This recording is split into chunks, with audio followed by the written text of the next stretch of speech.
Durante mis horas de soledad viajera recorriendo nuestras tierras zamoranas en aquellas 3 últimas décadas del pasado siglo XX, tuve tiempo para pensar en mis admirados e ilustres Don Quijote y Sancho, y hasta parecía me acompañaban por aquellos viejos caminos, siempre atentos a lo que les explicaba.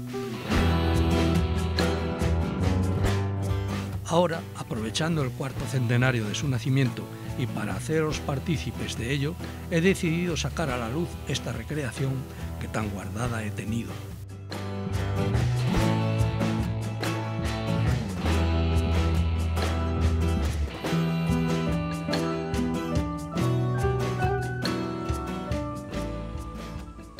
Le damos ya la bienvenida a José Manuel García Rubio, muy buenas. Muy buenas. A Don Quijote y a Sancho. Sí, que menudos disgustos me han dado. Uy, ¿qué ha pasado? Hombre, que hace 10 o 12 días se me perdieron. ¿Ah?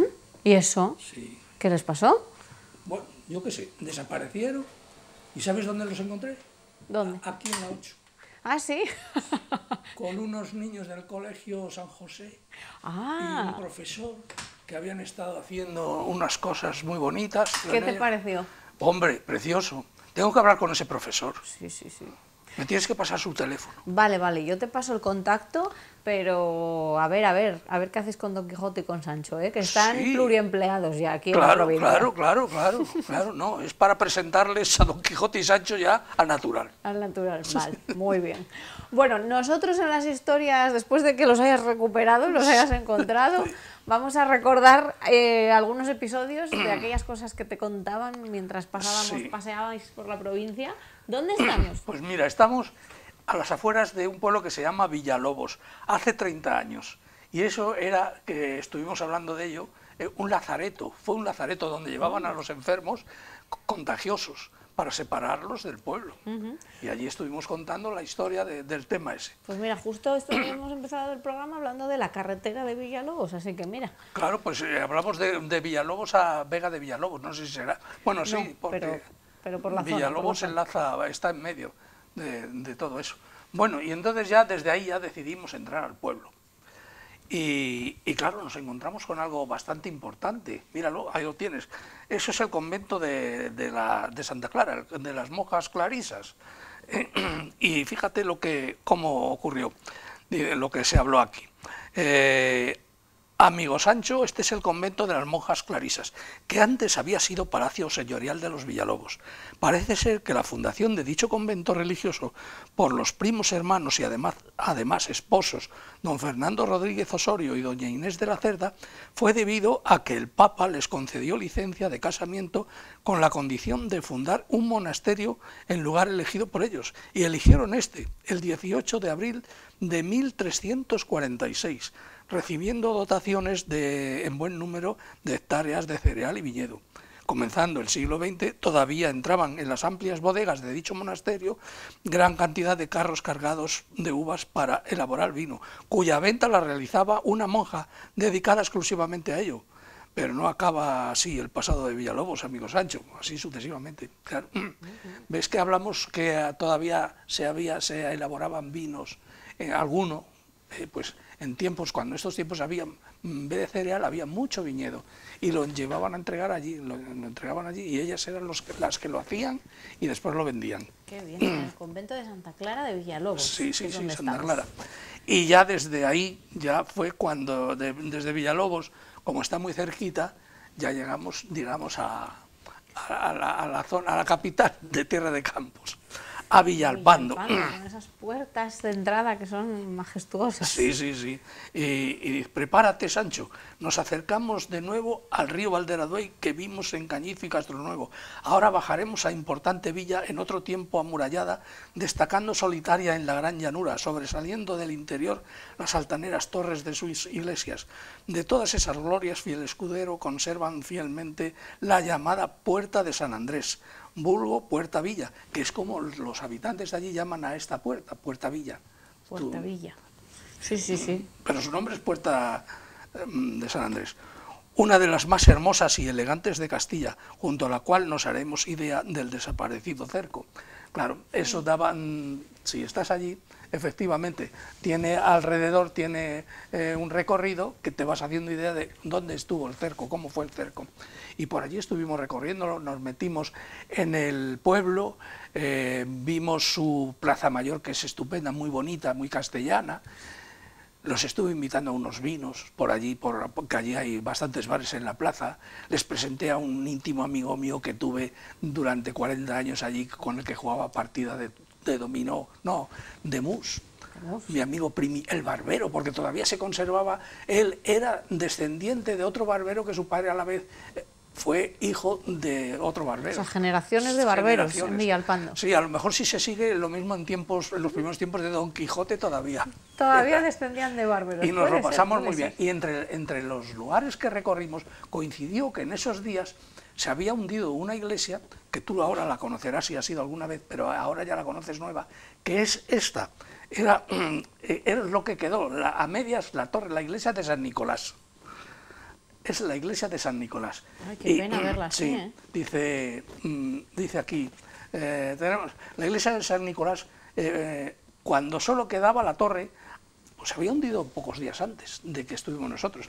Al verse desamparada del resto del destruido edificio, se vino abajo, llevando consigo las huellas de un sistema de vida que no por olvidado resulta entrañable recordarlo, cuando la gran campana sonaba con la llegada del mediodía. Tú no sabes qué impresión daba, ¿no? Las ves las campanas ahí caídas. Sí, sí, sí. Anunciando a los que estuviesen en el campo.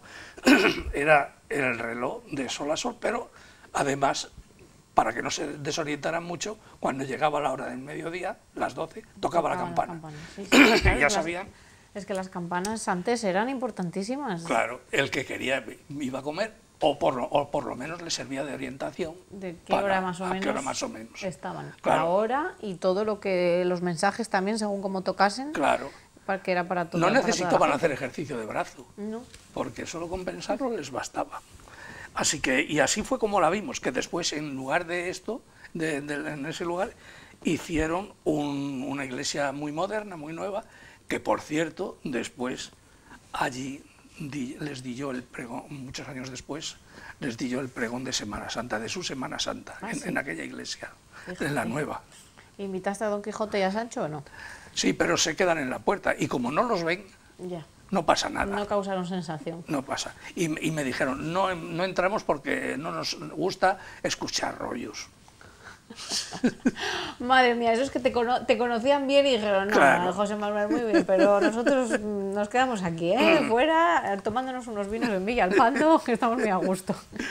Bueno, ¿seguisteis en Villalpando o ya salisteis hacia las Sí, y desde allí afueras? Pues fuimos, fíjate, a un pueblo muy cercano, que se llama Villamayor de Campos. Y ahí se ven los famosos palomares en primer plano, y allá lo llaman el Socastro, un puñadito de casas que lo llaman el Socastro, que ya verás, te leo aquí lo siguiente. El Socastro, no lo había escuchado nunca. El Socastro. Sí. Dice, fíjate bien, fiel escudero, en los airosos palomares redondos y cuadrados, adornando el vasto entorno, rompiendo la monotonía del áspero terreno, palomares que en su día fueron construidos con el mismo barro y paja que eran estos terrenos. Aquellas casitas situadas en suave teso, la mayoría son bodegas, hoy pues se despobló de residentes en el siglo XVI. Este es el motivo de que sea conocido como Teso de las Bodegas, siendo tan antiguo que según algunos estudiosos su origen fue un castro celta, junto a esa ermita que destaca a la izquierda, donde veneran a la Virgen del Socastro, que por eso se llama el Socastro. Virgen del Socastro. Sí, procesionándola cada primavera, rogándole sea buena cosecha, días en que estos campos se visten con sus mejores galas, uniéndose un constante trinar de pajarillos que alegran vista y oídos de caminantes por estas rutas que forman parte de la vieja historia castellana, que para eso ellos habían conocido, pero era la Nueva Castilla. Claro. Esa era moderna, la que conocieron ellos. Esta es la vieja. Esta es la vieja. Cierto. Sí, ellos vienen de las modernidades castellanas. Eran muy modernos, claro. Bueno, pues después de conocer esta zona, ¿qué dijeron de los palomares, por cierto? Bueno, pues de los palomares, pues esos sí estaban más al día de ellos, porque los conocían de sobra, sobre todo el que más se acordaba era Sancho, porque decía, ahí dentro tiene que haber un producto, una materia prima extraordinaria, claro, para guisarla con patatas. Él ya se estaba imaginando el plato, pero sí, no sí, sé yo sí, si le disteis gusto, me parece. Sí, decía, y como alguna viña hemos visto, a lo mejor mantienen todavía un vinillo con el pan, que tiene que ser bueno, porque estamos en tierra de campos, pues justo para ir. Y efectivamente, ya buscamos un lugar y allí, pues... ¿Os pusisteis las botas? Claro, como no faltan pichones, porque hay todo el año, sí, sí, sí. lamentablemente... Cada vez menos. Cuando muchos años después volví yo solo por allí, estos palomares estaban semi-hundidos. No sé si ahora los habrán arreglado un poco, porque estamos hablando de cerca de 30 años. Claro, 30 años. Pues no lo sé. Alguien de Villamayor de Campos yo no he vuelto podría contar. Y sí que me gustaría volver, sobre todo, a Villalpando, a saludar a los muchos amigos que tenía allí. Claro que sí, pues hay que volver. Bueno, cambiamos este paisaje de palomares por uno muy florido. Sí.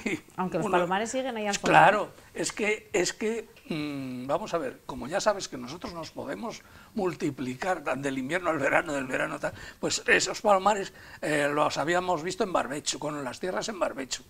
Y después, pues oye, de repente llegó la primavera, pasó el invierno y llegó la primavera. Y entonces, fíjate, son los mismos palomares vistos desde otro camino, pero ya en plena primavera. Que por eso ya la añado aquí ya sin más comentario, porque hemos comentado lo de los palomares, pues no necesitamos soltar más rollo. No, qué bonito, es que parece un cuadro, así con las flores, sí, está precioso. Sí. ¿Y la siguiente foto? Y la siguiente foto... ¿A parar ahí? Sí, bueno, pues es en otro pueblecito muy cerca de Villamayor, que se llama Villar de Fallaves, y ese puente es el que permite cruzarlo al río Valderaduey. Ese es el río Valderaduey. Este es un pueblecito muy pequeño, que ahí apenas paramos y ya continuamos camino hacia el pueblo siguiente, que iba a ser Castroverde, para enseñarles algo que merecía la pena verlo, por su curiosidad, que era que allí pasó el tren. Por allí pasó el tren, por allí pasó el tren. Por Castroverde de Campos. De Campos. Seguimos en tierra de Campos. Sí, les estuve enseñando la estación de entonces que había, que todavía se conservaba parte de ella. ¿Y qué decían ellos del tren? Pues eso, que cómo podía venir el tren por ahí. Y yo les decía, pues muy fácil, más fácil que por otros sitios, no tienen que hacer túneles ni tienen que subir cuestas. Eso es verdad. Claro. Eso es verdad, el terreno pues fácil, o sea que... Y allí estuvimos recorriendo la zona aquella, viendo todavía algunos raíles que quedaban. Era un tren de vía estrecha, que venía enlazaba desde Medina de Río Seco, iba a enlazar con Benavente, para enlazar con el tren Ruta de la Plata, que también está desaparecido. O sea, que era como una tangente para llegar al principal. Eso es, desde Medina de Río Seco, allí para llegar allí. Pero cuando llegaban a Villanueva del Campo, se les debió de acabar el dinero. Y se acabó ahí la vía, Villanueva del Campo. Total, que solo llegaron de Medina de Río Seco a Villanueva del Campo. Bueno, pues por lo menos no consiguieron llegar a Benavente. Esas dos localidades conectadas, madre mía, ¿eh? Claro. Bueno, dejamos a nuestros amigos Don Quijote y Sancho, sí, que ya veremos a ver la semana que viene que nos cuentan del tren, de esas vías que vieron por allí, por la zona de Campos. Pero ¿qué nos trae Peromato esta semana? ¿Muy actual o filosófico? No, habla de una cosa que seguramente tú no hayas oído hablar nunca. A ver. Es del problema catalanista. No, la verdad es que no hemos escuchado hablar. ¿No te suena, verdad? No, nada. Pues fíjate qué pregunta le dice. Desde tu atalaya subido, ¿cómo ves el problema catalanista? Y dice, ¿tú también? Es que todos los que paseaban por allí les oía que iban hablando del mismo problema. Y entonces me dice, querido amigo, en el año 1916 comentó don Miguel de Unamuno lo siguiente. El alcalde de Barcelona se dirigió al rey Alfonso XIII hablándole en catalán. Entonces fui yo quien más alto y fuerte protesté por ello, sosteniendo que el alcalde representa a los vecinos y no solo a los naturales de allí, dentro de los cuales hay quienes no saben catalán. En cambio, todos saben castellano. Por tanto, opino siendo unos y otros españoles, aquello es un principio de incivilidad. Como ves, el problema viene de muy largo. Sí, sí, y tanto, y tanto. José Manuel... Lo llamó incivilizado, sí, al alcalde de Barcelona. Fíjate. Incivilizado Unamuno. Así que menos mal que no vive en estos tiempos. Sí, sí, uy, madre mía. Si no, ¿cuántos incivilizados habría? José Manuel, muchas gracias. No hay de qué. Volvemos la semana que viene con más. Muy bien. Durante mis horas de soledad viajera recorriendo nuestras tierras zamoranas en aquellas 3 últimas décadas del pasado siglo XX, tuve tiempo para pensar en mis admirados e ilustres Don Quijote y Sancho, y hasta parecía me acompañaban por aquellos viejos caminos, siempre atentos a lo que les explicaba. Ahora, aprovechando el 4º centenario de su nacimiento y para haceros partícipes de ello, he decidido sacar a la luz esta recreación que tan guardada he tenido.